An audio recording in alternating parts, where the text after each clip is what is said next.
Sunday, 7th of March 1965. I woke up to see my adorable little Adam staring at me from the black and white picture by my bedside. Well, strictly speaking, it was cut from the middle spread of Melody Maker. Oh, my gorgeous, perfect boy. I was a shy teenager, average size, but as father repeatedly told me, a bit of puppy fat. I sketched a picture of him in my diary. A tall, thin, cold, critical man who was stuck in a time warp. You were a mistake, Linda. You spoilt our perfect marriage. Sit up straight, Linda. Don't talk with your mouth full, Linda. Look at you. You eat too many cakes and biscuits, Linda. I'd been hearing stuff like that all my life. He never cuddled me, never kissed me. Mum didn't much either. Well, not in front of him anyway. How could I feel close to him? But he seemed good enough to Mum, and I hope he loved me in his own way. Dad didn't like me going out with friends on Sundays. It's the Lord's Day, my girl, a day for our family. The house was always quiet. Rules had to be kept. No pop music, no mess, a place for everything. But things were different then. Wednesday, April the 14th. As usual, I was reluctant to go home, but it was Wednesday, our special fun day. I walked the 3 miles from school via the High Street and met up with some of the gang in the Wimpy bar. We larked about, joking with each other. I remember I had a strawberry milkshake and a rhubarber before running all the way home. I just made it before Dad came in, so I was all right. If he knew I was messing around in the High Street, I'd be for it. A dinner of meat and 2 veg was promptly on the table at 6 o'clock, same as always. Mum was a very traditional 1950s housewife, and of her rather basic offerings, we had my favourite, toad in the hole, which was about as adventurous as it got.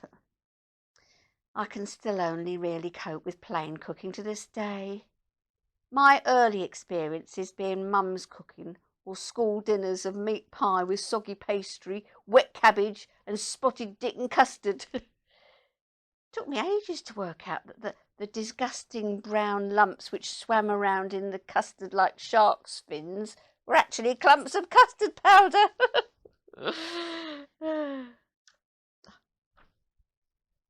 Wednesday, 21st of April. I wrote, today was brilliant. In the Wimpy, I noticed a new boy a few tables down from ours. He had fair hair in a mod style and looked a bit like Adam Faith. He was my pin-up, remember?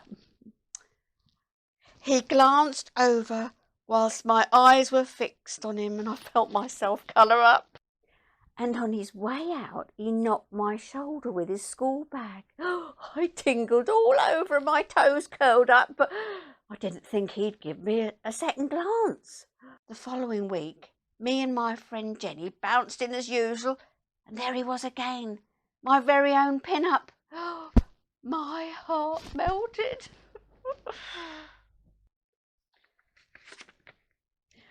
I found myself getting distracted from my schoolwork more and more, daydreaming about you-know-who, and constantly writing Nick all over my exercise books. All the girls did, but it had never happened to me before.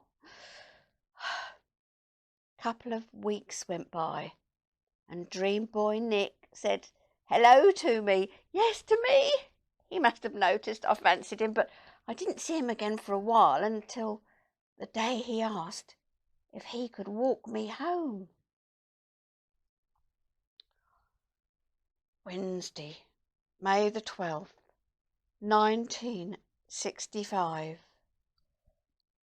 The most memorable sunny day, the day my fate was truly sealed. I'll never forget it. It felt like the world stopped in that moment and I was instantly in love, and it happened. You know, we did it. It really did feel like the swinging 60s had begun for me. I was so happy lying in his arms afterwards on the warm grass near the seesaw by the wreck. Things were different then. Friday, 18th of June. My last exam today, and leaving school celebrations. We all wrote on our blouses. I should have been happy, but I knew I'd probably messed up my O-levels and wasn't sure what would happen about our get-togethers now. I soon found out. Nick stopped coming to the Wimpy Bar, even though I went every Wednesday for weeks, desperate to see him. He never called me and he never came round. He never told me where he lived. I didn't know his friends, and although I tried to find him, I lost contact. I couldn't believe he would do that. How could he? My very first love. I let him take me, and he just dropped me like a stone. Monday, August 16th. Exam results day. I wasn't interested in rushing to get the post. I stayed in my room, feeling down, moping about. I hadn't seen much of my friends since I left school. I felt embarrassed, a fool and a failure. Mum brought the letter up to me to open, and as I suspected, it wasn't good news. I only managed a couple of passes and the rest were rubbish. Of course, Dad was not happy. When he got home, I heard him stomp up to my room. He usually knocked, but not that day. He just burst in. "Linda, your exam results are a disgrace. I am so disappointed in you. This lazing around has got to stop. You must back your ideas up. Get out, look for a job. You're not a schoolgirl anymore, so you must contribute to the household. I'm sure you could find a position somewhere despite being a bit plain and overweight." That was my father.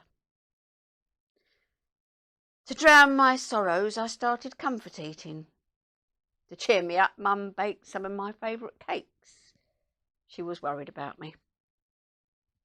I didn't care about getting fatter. Well, nobody fancied me anyway. I started to feel odd, different, a bit sick. I thought it was all the sweet stuff I was eating. I didn't understand what was happening to my body. I wasn't very up on what you did or didn't do with boys. No one talked about that kind of thing then. Sex education consisted of one film in biology about a pig embryo. Sounds unbelievable now, but things were different then. Friday, August 20th. My friend Jenny came round. She said she'd been reading the new Jackie comic, and there was an article about teenage pregnancy. She asked me about my periods. She was worried I could be pregnant. I couldn't believe she could think such a thing. We got embarrassed talking about sex and went back to listening to the Beatles singing "She Loves You" on my pink transistor, tuned into Radio Luxembourg. Eventually, Mum asked if we could talk, and it dawned on me. I must be in the family way, as she put it. Mum was so horrified and distraught about telling Dad. She came out in a nerve rash. I mentioned that Dad was a strict man, didn't I? He'd always kept a tight rein on me going to discos and that, and saying they were dens of iniquity and full of ne'er-do-wells and pills. He meant drugs, of course, like purple arts and beta blockers. And come to think of it, Nick had offered me some pills when we went to the rec that day. He said, go on, they won't hurt you. They really do it for me. I'd stupidly agreed to take just one, and it made me feel really dizzy and lightheaded. I passed through the morning sickness, which made me feel really wretched, and I just felt the quickening, as they called it then, the first signs that the baby was moving. I started showing, as they said, so Mum felt she had no choice but to speak to Dad, and he'd know what was to be done. Oh, dread of dreads, what would he say?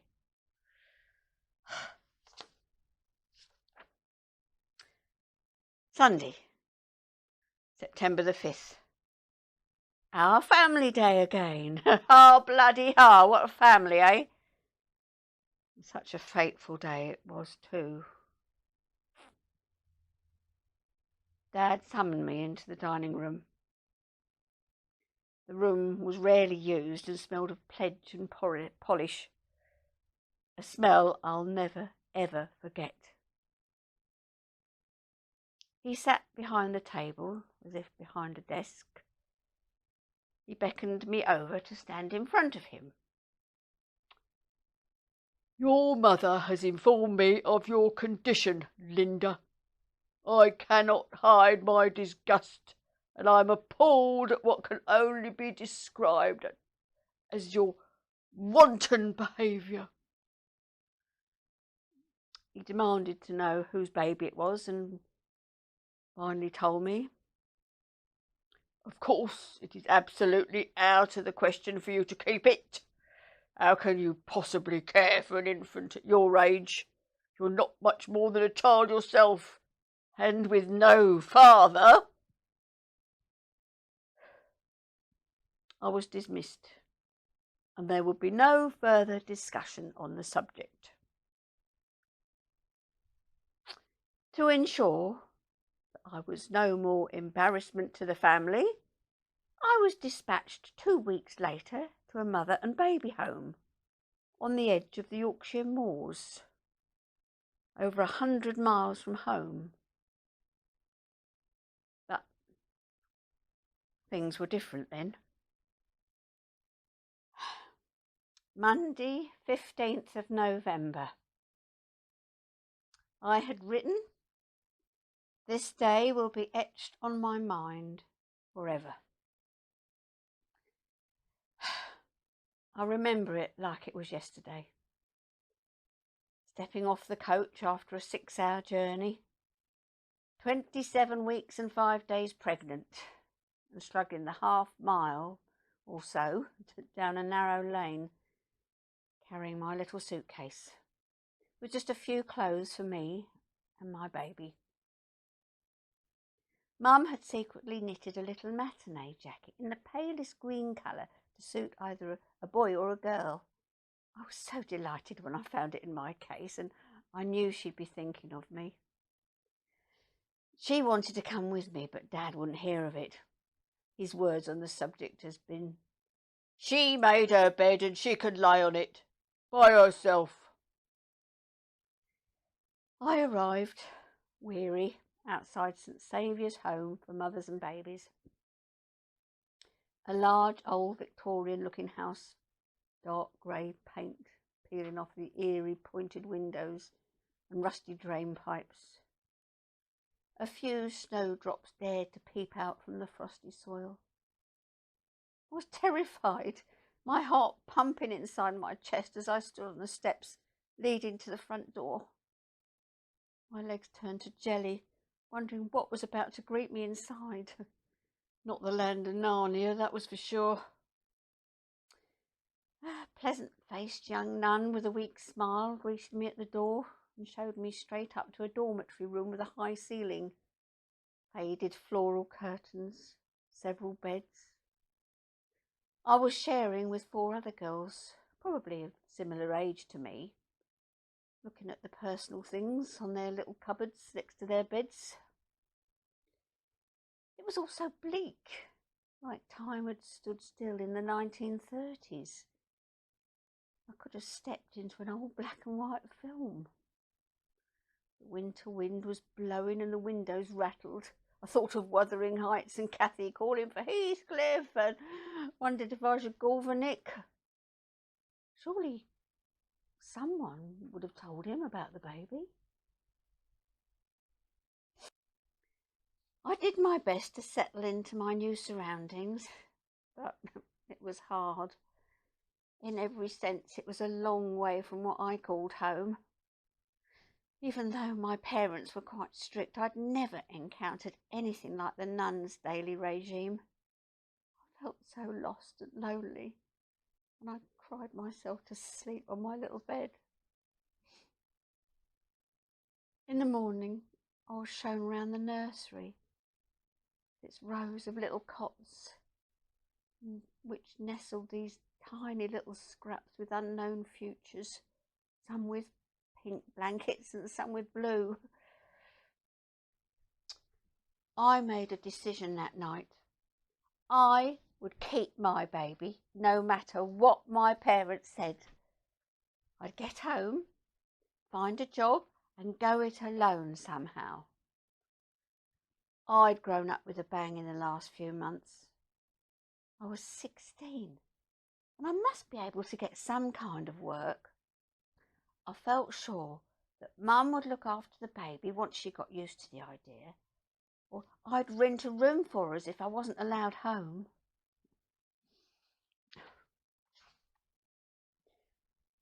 Wednesday, 17th of November.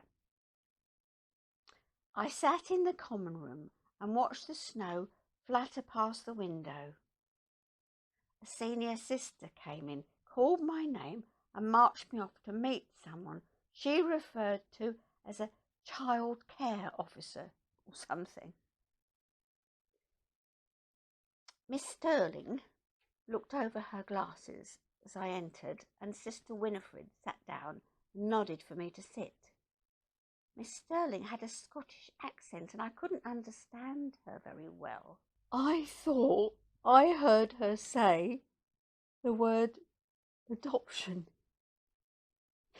I was shaking my head, but no words were coming out of my mouth. I started to shake inside and out. I couldn't take in what I was hearing. It seemed I wasn't being given the option to keep my baby. Sister Winifred said something about my father having signed some papers, and my fate was sealed from that moment. The words in her lilting Scottish accent echoing round my head. I couldn't see a way out. I felt totally powerless.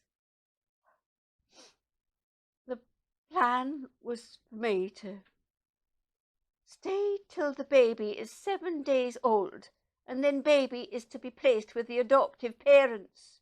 As you are under 18, Miss Barrett, your father has already signed the papers for you. I was in shock. Burning tears started to roll down my cheeks. The room started to swim. The words became muffled. I felt sick. I thought I'd fall off my chair.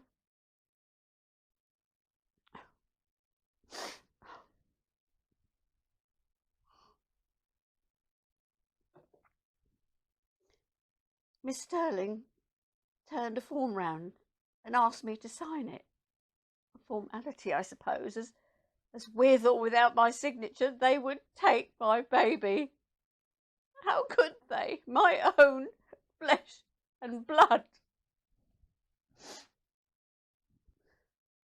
On Sunday, 6th of February, 1966, my beautiful baby daughter was born.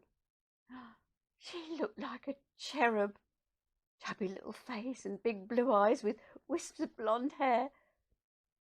I called her Angela, my very own angel. We bonded quickly. I loved to hold her close, her tiny hand curled around my little finger.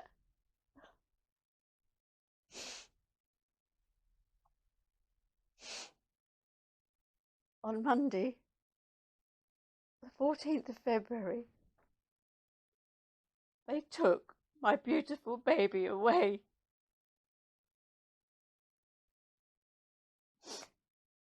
Yes, they came to take her on 14th of February, Valentine's Day. So cruel. Another fateful day.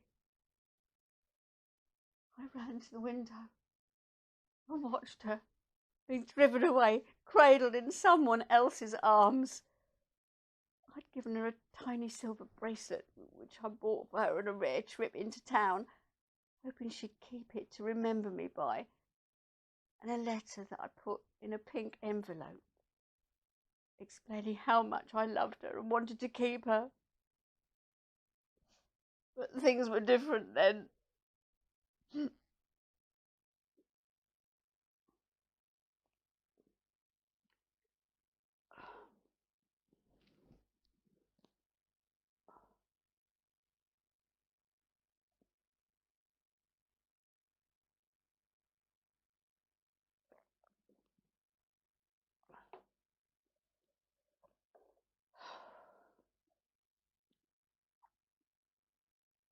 I've thought about my Angela every day of my life since that day. Did she cry when they took her away? Did she miss me? Did they treat her well? Does she look like me? Does she look like her father? Does she hate me for giving her away? So many questions.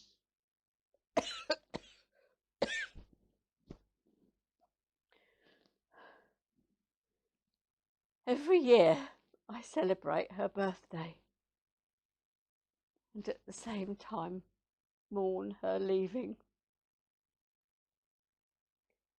I never spoke to my father again. I could never forgive him for ruining my life. I never blamed my mum.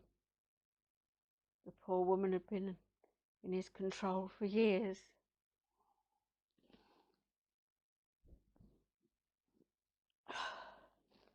I never married. I had no wish to replicate their shabby, empty marriage. I wanted no man to control me ever again.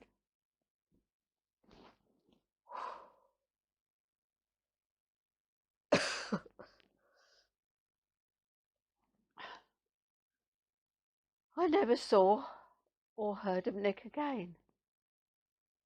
It was as if he'd vanished into thin air. He must have found out what happened and wanted no part of it. Well, things were different then. I moved away to start a new life without my baby, without my beautiful, beautiful Angela. Life was hard, but I survived. Every day I wished and hoped to one day find my little angel. For years I searched, wrote letters to the home, the adoption board, anyone and everyone, hoping and hoping, grabbing at the chance to use the internet and Facebook in more recent years, but so far, even that hasn't borne fruit. She's probably changed her name. Maybe she doesn't even know I exist. A life lived with a huge part of you missing. A yearning which never goes away. A desperation which burns a hole right through you. The years are passing by so quickly. My hopes are fading. I suspect I don't have long now. I spend more time now in my room than ever, feeling sorry for myself. Will I ever hear you call me Mummy? I only knew you for one precious week, but I loved you so much. It'll be your birthday tomorrow, my darling. Oh, today I feel so weak, so tired. I feel different. Something's happening. I don't understand. What? I put it down to my condition. If only things were different then. Linda? You have a visitor, Linda. Says her name is Angela. Linda? Linda?